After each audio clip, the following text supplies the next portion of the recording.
오늘 우리는요, 마리아의 찬가라고 불리고 있는 오늘 본문을 함께 살펴보려고 합니다. 제가 설교를 준비하다가 이런 글을 읽었는데요. 읽어드릴게요. 이 노래는 기독교계에서 가장 유명한 노래 중에 하나다. 수도원에서는 이 시를 읊조리고 대성당에서는 영창으로 불렀으며 한적한 작은 교회에서는 저녁 촛불 옆에서 낭송했다. 요한 세바스찬 바흐는 트럼펫과 팀파니를 곁들여 곡을 붙였다.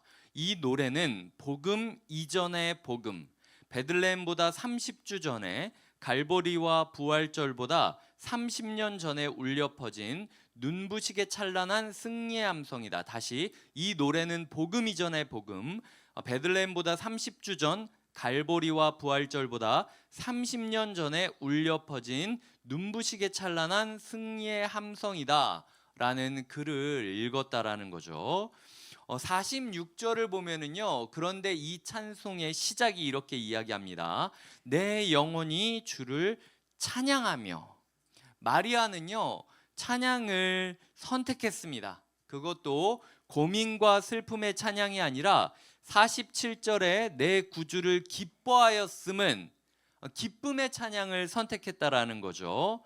가장 혼란스럽게, 그럼에도 불구하고 내가 당황스럽지만 그 속에서도 기쁨의 찬양을 부르기로 선택했을 뿐인데, 그때 내가 우연히 내뱉었던 찬양이 흐르고 흘러서 나중에 역사학자 누가가 예수님의 인생을 정리하려고 할 때 많은 자료들을 보잖아요. 많은 자료들을 접하면서 어떤 맥락으로, 어떤 뼈대로 이 이야기를 풀어가야 될까라고 했을 때, 이 마리아의 노래를 들으며, 마리아의 찬가를 들으며, 누가복음 사도행전의 뼈대로 이걸 삼아야겠다라고 마음을 먹게 됩니다. 그래서 초반부에 이걸 소개하면서 누가복음 사도행전은 어떻게 이 찬양이 현실화되는지에 대해서 이야기를 하고 있을 정도였다라는 거죠. 이 정도로 중요한 찬양을 다루는데 우리가 두 가지 방법으로 이걸 다룰 수 있어요. 하나는 이 구절에서 이렇게 얘기한 게 누가복음에서는 어떻게 반영됐고 사도행전은 어떻게 이해되고 결국 우리한테는 어떻게 됐는가 일일이 따져가면서도 할 수 있는데요. 그거는 새벽 때 좀 하지 말고요. 너무 졸려오니까. 오늘은 좀 다른 방식으로 접근하는 걸로 해보도록 하겠습니다. 제가 5가지의 교훈을 짧게 나누려고 해요. 첫 번째로, 찬양은 아까 이야기 드렸던 선택해야 된다라는 거예요. 찬양은 그냥 어련히 알아서 나오는 게 아니라요, 선택하면서 부르는 겁니다. 마리아는 자연스러운 상황이 아니었음에도 불구하고 의도적으로 기쁨의 찬양을 부르기로 선택했다라는 걸 꼭 기억하셔야 돼요. 제가 이야기하는 이 이야기가 우리는 말하는 대로 우리의 삶이 바뀔 거니까 최대한 긍정적인 얘기를 하십시오라는 걸 얘기하는 건 아닙니다.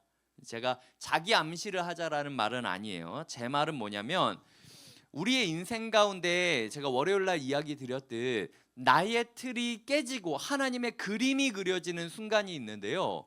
이 순간을 어떻게 이해하고 어떻게 설명해야 될지를 내가 모르고 어버버하다 보면은 받은 은혜도 까먹어 버리게 될 때가 있다라는 거예요. 내가 분명히 예배 시간에는 좋았는데 그게 뭐였지? 이러고 그냥 지나치게 될 때가 많이 있다라는 거죠. 하나님께서 은혜를 주셨을 때 그 은혜를 바르게 이해하고 바르게 설명하기 위해서는요, 내 안에 어떤 길들이 나 있어야 돼요. 그게 이전에 나랑 비슷한 상황에 겪었던 사람들이 썼던 찬송가를 내가 계속 기억하고 있다면 어느 순간 이 사람이 이래서 이 찬양을 불렀던 거구나 라는 마음이 떠오르게 된다라는 거죠. 내가 여태까지 불렀던 찬양이 내 인생의 길이 되어줄 수 있다라는 거예요.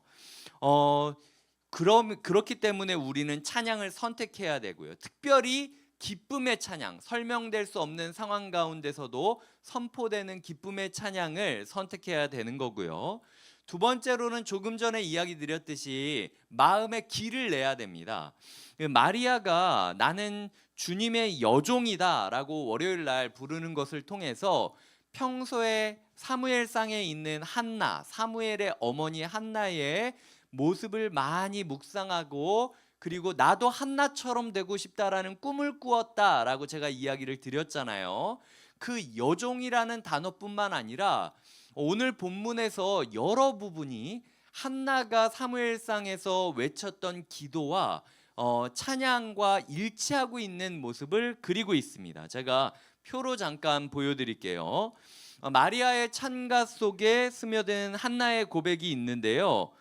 먼저 마리아는 그 첫 번째는 마리아가 있고 두 번째는 한나의 기도와 찬양이 있죠. 마리아가 내 마음이 구주를 기뻐했다. 마음과 기쁨에 대해 말하는데 한나도 내 마음이 여호와로 말미암아 즐거워했다라고 이야기하며 마음과 즐거움에 대해서 말하고 있습니다. 그의 여종의 비천함을 돌보셨다고 하는데 1장에서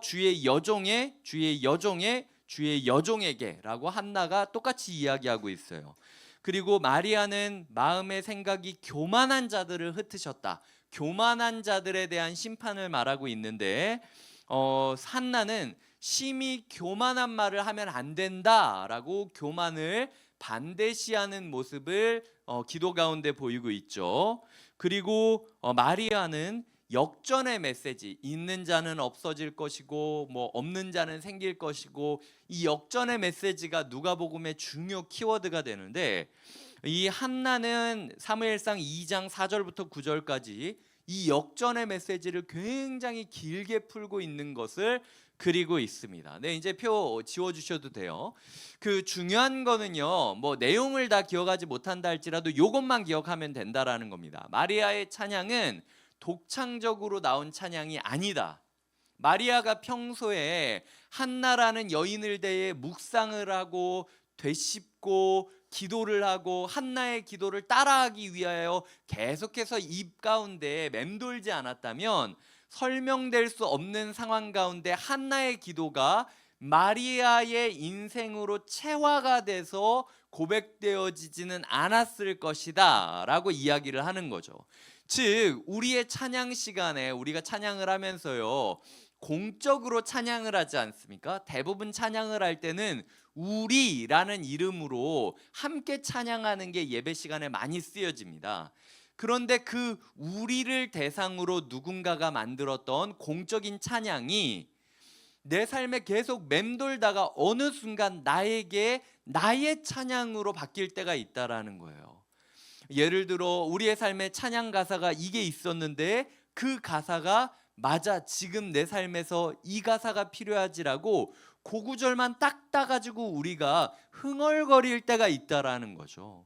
그러니까 최대한 남들이 어떻게 시간을 보내고 어떤 노래를 가지고 시간을 보내던 간에 우리의 인생을 계속해서 찬양이 맴돌게 만들지 않으면요, 어느 순간 중요할 때 우리가 찬양을 내뱉지 못하고 멍하니 있을 수도 있게 된다라는 거예요. 그래서 최대한 찬양 시간에 집중을 하면서 이전에 어떤 사람들이 했던 찬양들에 대해 묵상하고 노래 부르는 게 필요하다라는 거죠. 그냥 예배 사역팀 잘하는지 못하는지 지켜보고 평가하면서 오늘은 누가 좀 잘하는 것 같네, 오늘은 뭐가 좀 잘 맞는 것 같네, 이런 자리가 아니라 여기서 내가 함께 이것을 연습하지 않으면 혼자 내가 있을 때 이 찬양이 떠오르지 않을 것이다라는 절박감을 가지고 함께 찬양해야 된다라는 거예요. 소위 말해서 이 자리에서 찬양하는 모든 찬양들은 악보가 있을 정도로 공인 마크를 받은 공적인 찬양, 이런 찬양은 건강하다. 그리고 인도자가 선곡을 하고 이 자리에 나오기까지 수없이 고민하거든요. 이 예배에 이 찬양이 어울릴까 말까를 고민하고 있는데 인증 마크가 붙은 찬양이나 마찬가지라는 거예요. 그래서 이 찬양 시간에 우리가 함께하는 것이 많이 필요하다라는 거죠. 이사야 43장 20절은 이렇습니다. 제가 띄워드릴 테니까 함께 읽어주실래요? 시작. 이 백성은 내가 나를 위하여 지었나니 나를 찬송하게 하려 함이니라. 자, 찬양은요, 우리의 인생에 있어서 열매이고 목표입니다. 설교 듣기 전에 오늘은 설교 듣기 전 좀 잠 깨야 되니까 몸풀기식으로 이거 아니라는 거예요. 설교를 듣기 전에 그냥 부록처럼 알아서 딸려오는 게 찬양인 게 아니라, 찬양은요, 우리의 인생이, 그래 내가 오늘 말씀 들으러 온 이유가 저런 찬양 가사에 어울리는 사람이 되기 위하여 내가 지금 이 자리에 나온 거지라는 목적지를 딱 집어주기 위해서 찬양을 하는 거지, 찬양으로 흥을 돋구고 잠을 깨워가지고 우리가 설교를 더 잘 듣게 하려는 목적은 아니라는 거죠. 근데 실제로 어제도 제가 조금 이런 걸 느꼈는데, 예배 사역팀은 지금 몇 주 전부터 이 특별 새벽 기도회를 위해 기도하면서 준비해 왔거든요. 그러니까 딱 어제 찬양 같은 경우도 제가 봤을 때는 시작했을 때 예배 사역팀은 시속 100km로 달렸어요. 그러니까 이제 그 경주를 할 때 시동을 건 상태로 엑셀을 계속, 자동차 경주를 보면 부릉 부릉 부릉 한 다음에 빡 누르면서 쫙 나가잖아요. 예배 사역팀은 이렇게 쫙 나갔는데 저희는 아직 잠이 덜 깨고 약간 정신이 혼미하고, 그래서 이 가사에 대해서 준비가 덜 된 상태로 그제서야 막 시동 걸면서 따라가고 있다라는 느낌을 받았어요. 실제로 그럴 수도 있고 제가 오해한 걸 수도 있는데, 여튼 우리의 삶 가운데에 있어서 이 찬양을 시작하는 그 순간이 내가 전력으로 달리는 총소리의 시작이다라고 느끼면서, 저희가 5시부터 기도하기로 했잖아요. 미리 와서 기도하면서 영혼의 시동을 자꾸 걸어놔야 된다라는 거죠. 그래서 딱 28분에 예배사역팀이 서서 준비를 하는 그 순간부터, 자 지금 이제 카운트다운이 시작되는구나 라고 하면서 들어가야 우리가 바른 예배자로서 준비가 될 수 있다라는 거죠. 예배의 결과가 찬송하는 삶이라는 것을 기억하면서 우리의 삶에 함께 찬양하고 그 찬양을 체화시키는 노력을 해야 된다라는 게 두 번째 이야기고요. 세 번째로는요, 그러면은 공적인 예배에서만 부르는 찬양만 효과가 있느냐? 그렇지는 또 않다라는 거예요. 꼭 유명한 찬양, 악보가 나온 정형화된 곡을 고를 필요는 없다라는 거예요. 왜냐면은 마리아가 48절에서 이렇게 고백하거든요. 만세의 나를 복이 있다 일컬으리로다 라고 이야기를 하는데요. 이 마리아의 찬양이 어디서 나온 거냐? 조금 전에 엘리사벳이 마리아에게 말하잖아요. 너는 복이 있을 것이다. 너의 아이도 복이 있을 것이다. 믿는 그 여자 너에게 복이 있을 것이다 라고 이야기를 하니까 옆에 있던 사람의 축복에 영향을 받은 거예요. 그러니까 공적으로 우리가 예배하는 시간대 불렀던 찬송만 우리에게 찬양 가사로 영향을 주는 게 아니라, 주변에서 사람들이 우리를 축복하고 주변에서 사람들이 내뱉는 신앙 고백을 함께 듣다 보면은 저 사람의 고백이 나의 동의가 되고, 저 사람이 나에게 지금 복이 있다 복이 있다 복이 있다라고 하니까 어느 순간 나도 내가 복 있는 사람이구나 라고 그 렌즈로 나의 삶을 이해하게 되었다라는 거죠. 그래서 우리 주변에서 사람들이 어떤 말을 하고 있는지, 사람들이 나를 어떻게 축복하고 있는지를 잘 지켜보셔야 돼요. 내가 느끼기에는 지금 당황스럽고 저주받은 것 같고, 왜냐면은 혼전 임신을 한 걸로 오해를 받아서 이제 돌에 맞아 죽을 수도 있는 상황인데, 그럼에도 불구하고 내 옆에 있는 신앙의 멘토가 아니야, 넌 복 있는 거야. 이거 진짜 복이야. 하나님이 널 사랑하기 때문에 이걸 해주시는 거야 라고 얘기하니까 그 말에 약간 내가 복이 있는 거 맞는 것 같아. 복이 있었으면 좋겠습니다. 이 말대로, 이 권사님의 말대로, 이 집사님의 말대로 제가 복받은 인생이었으면 좋겠어요 하나님이라고 고백을 할 수 있게 된다라는 거죠. 진심을 다한 축복을 듣고 마음에 담은 마리아는 스스로를 축복할 수 있는 경지까지 올라가게 된다라는 거예요. 우리도 다른 사람들의 신앙 고백과 축복에 귀 기울이면서 그 고백과 축복을 나의 것으로 바꿔가고 체화시키는 노력을 하는 게 필요하다라는 거죠. 네 번째입니다. 지금까지 계속 제가 이야기를 드렸죠. 첫 번째, 찬양을 선택해야 된다. 특별히 기쁨의 찬양을 선택해야 된다. 두 번째, 우리가 이 자리에서 함께 찬양하는 시간 아무것도 아닌 걸로 여기지 말고 이게 우리의 목표점을 찍어주는 중요한 시간이니까 여기서 부른 찬양들을 계속 되뇌어야 우리의 하루 가운데 꼭 필요할 때 꼭 필요한 찬양 가사가 나올 수 있다. 세 번째로는 너무 공적인 예배의 찬양으로만 격식화해서 얽매이지 말고 주변 사람들이 나를 축복하는 메시지, 신앙 고백하는 메시지도 잘 귀 기울여 드리고 저 고백이 나의 고백이 되기를 꿈꾸며 체화하는 작업이 필요하다. 그래야 나의 찬양이 더 풍성해질 수 있다.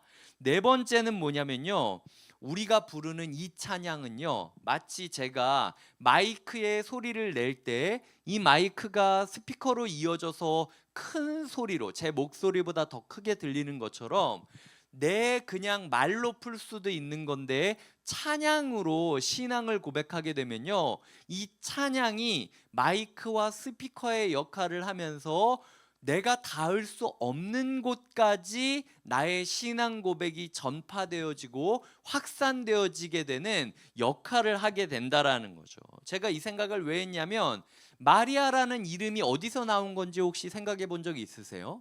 마리아라는 이름이 평범한 이름이다라고 생각을 하는 사람은 많지만요, 어원에 대해서 찾아본 사람 많지 않은데 보시는 것처럼 이 히브리어로는요, 미리암입니다. 아람어로, 이 예수님 당시에 말하던 아람어로는요, 마리암이라고 불려지는 이 미리암을 그리스어로 읽은 것이 마리아예요.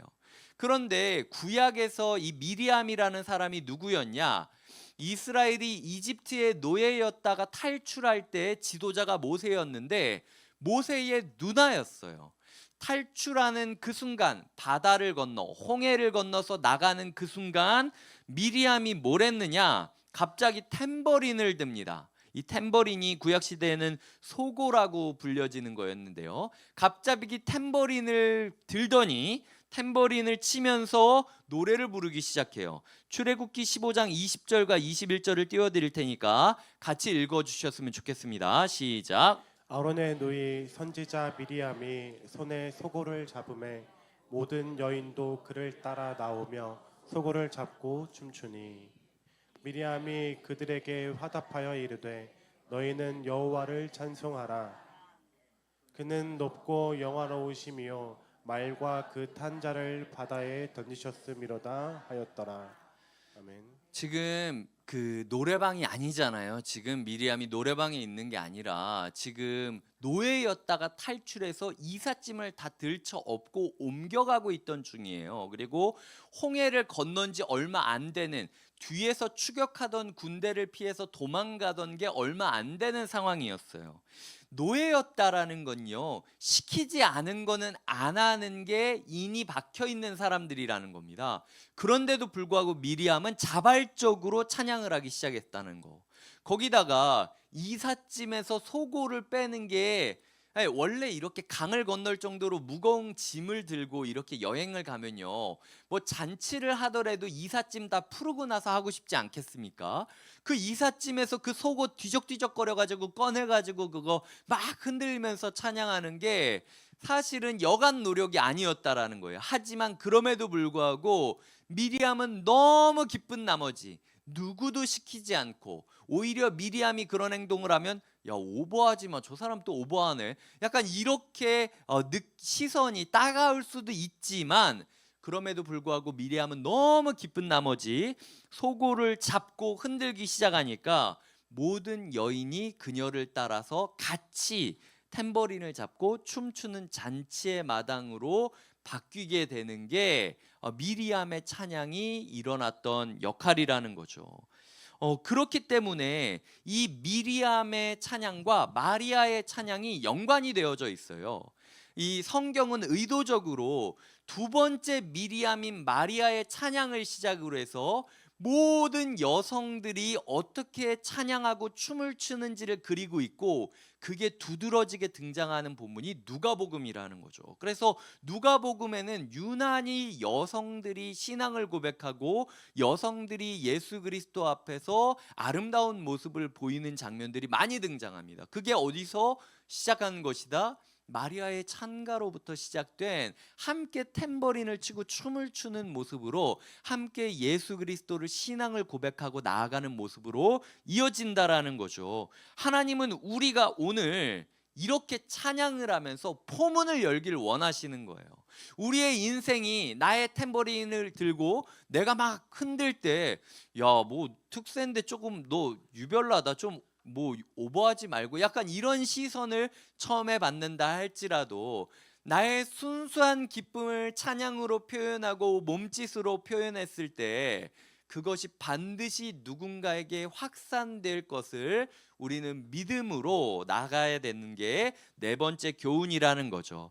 마지막 다섯 번째 교훈은요, 이렇게 우리가 찬양을 이어가게 되면요, 하나님을 잘 이해할 수가 있게 될 것입니다. 46절에 내 영혼이 주를 찬양하며 라는 문구로 찬양이 시작되잖아요.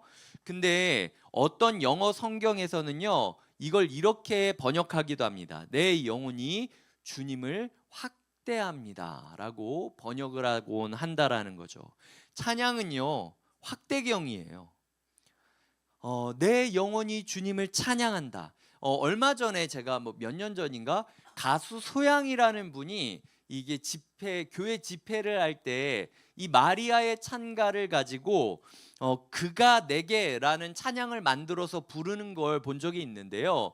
그가 내게라고 하고 괄호로 내 영혼이 주님을 확대합니다 라는 그 영어 문구를 써놓은 것을 제가 본 적이 있어요. 그래서 우리가 찬양을 계속 하게 되면요, 찬양하는 것을 통해서 하나님을 더 깊이 이해할 수 있다라는 거죠. 아까 이 네 번째에서 이야기했듯 내 찬양이 더 넓어지는 그 확산의 역할도 하지만 내 찬양이 나를 더 깊은 하나님을 향한 깊은 이해로 인도하게 해주는 깊이도 준다라는 걸 우리가 기억해야 된다라는 거예요.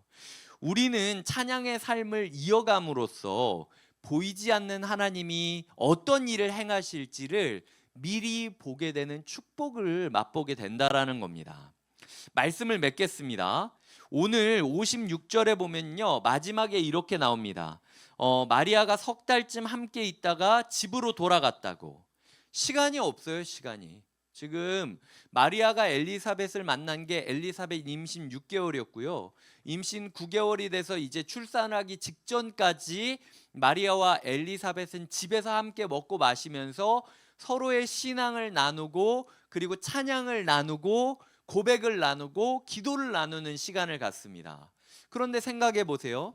이 이후에 둘이 만났다라는 기록이 없어요.